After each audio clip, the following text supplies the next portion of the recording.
And now to present the award is Joe's good friend and ours, Dan Lauria.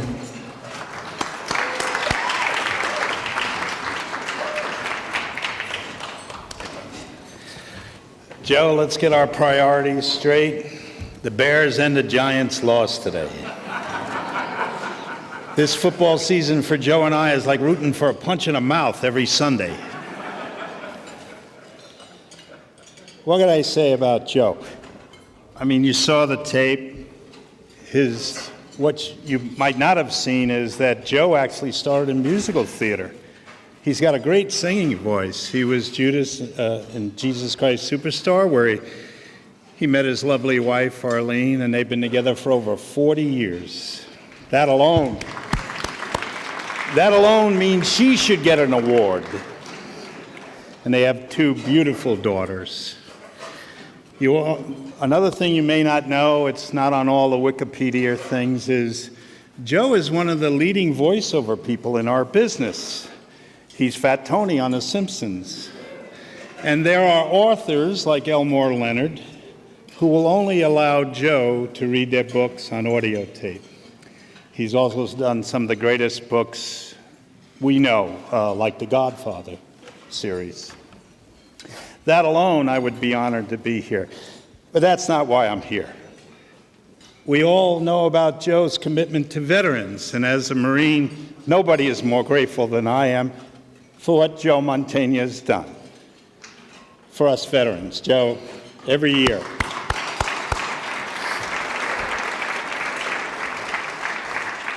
And his work with autism, we all know about that. That alone is a reason for Joe to receive this award. But that's not why I'm here. I'm here because when I started a reading program to help writers get literary agents, Charles Durning, who was a great influence in both Joe and our life, the first thing he said was, call Joe Mantegna. And I said, well, I know Joe. I met him in New York when he came to do Glenn Ross, and not only was nominated, but won the Tony Award. But I didn't know him that well. You sure he's a busy guy, Charlie? I don't think Charles Durning looked at me and said, you don't know Joe Mantegna then. Joe Mantegna is a great guy.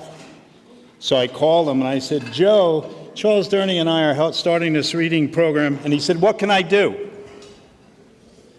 And we were going to do one a month. But Joe got all the stars to help writers get literary agents, and within 6 months we were doing one a week, and we did it for 10 years. Joe helped get over 80 writers literary agents. And that's still not why I'm here. I'm here because most people don't understand show business. You have to understand that in our business, about almost 15% of the people we work with are total assholes. And almost 80, yeah, there you go. But 85%, almost 85%, are hardworking people who care about their art. And not only is Joe one of those 85%, but there's also that 1% that go beyond, who truly respect the art of acting, the art of storytelling. No one understands that better than Joe Mantegna. See, the difference in our business is we promote the 15%, and we don't spend enough time promoting the true artist. Joe Mantegna is the epitome of everything that's good about the art of acting.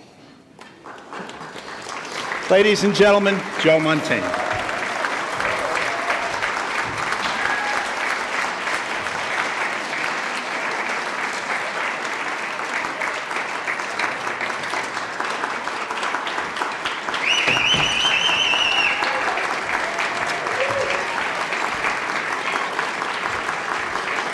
Thank you. Thank you. Please.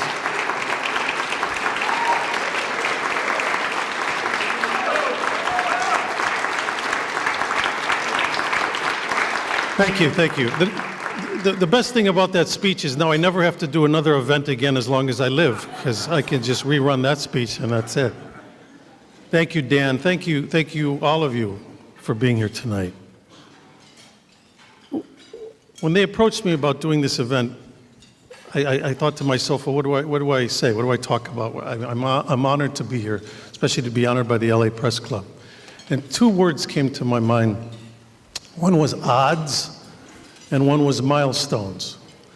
And to briefly try to explain what I mean by that, I thought to myself, I went on my phone as we do, and I said, I've never do this, but I talked to that Siri person, or Siri, or whatever her name is. And I said, Siri, whatever it is. I said, what's the odds of being born an American? And the thing said, the odds of being born an American were, and they actually listed a thing, but they broke it down, and they broke it down to the odds of being born a white middle-class American on the planet Earth, based on the whole planet Earth.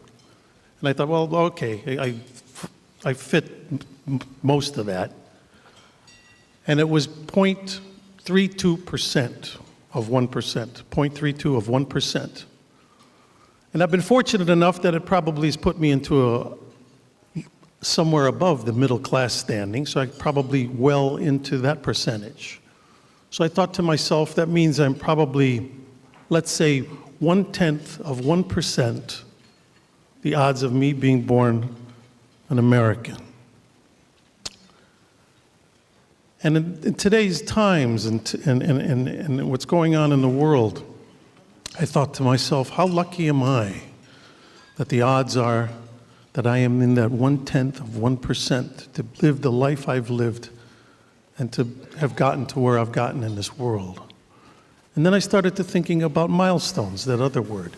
And I started to think, our entire life is based on milestones. When we're born, from the time you're born till the time your first milestone is you can't wait to be 13 because you want to be a teenager. So then at 13 you go, I've made that milestone.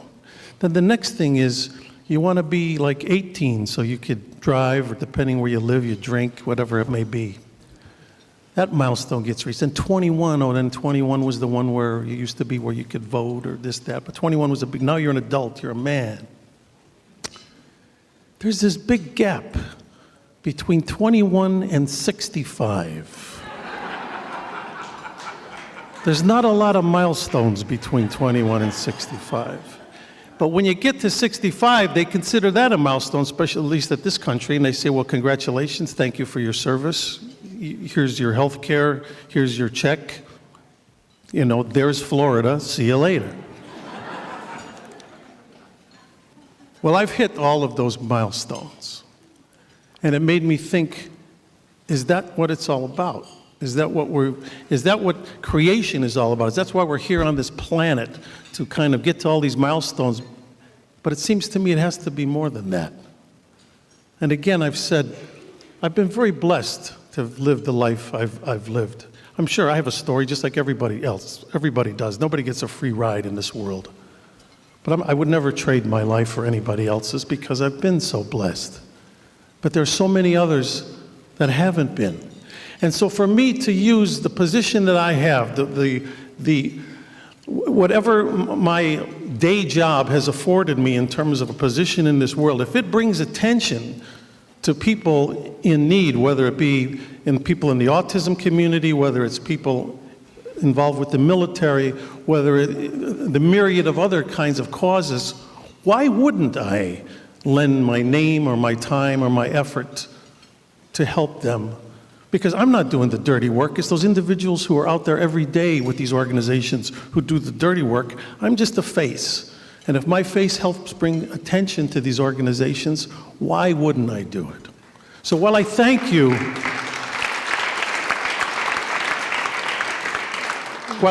for this award, my life has been a reward. I have a beautiful family. I've lived a beautiful life. And here, and let me just say this, being in this LA Press Club, because that's important. Recently, I've been going to, I've been in the Memorial Day concert in Washington, D.C. Now this will be my 15th year hosting it with Gary Sinise. But I remember one year I went to the museum, that wonderful museum for news in Washington, and they have a huge map of the world. And on this map, it has lights. It has green lights, yellow lights, and red lights. And it says, the green lights are countries that have a free press. The yellow lights are countries that it's somewhat controlled. And the red lights are countries that do not have a free press. And you'd be shocked how small a number are those green lights. This country is one of those countries. We may not do everything right, but God damn it, we're trying. Since 1776, we've been trying as hard as we can. And I'm so proud to be one of that 1/10 of that 1%. Thank you for this award. Have a great evening.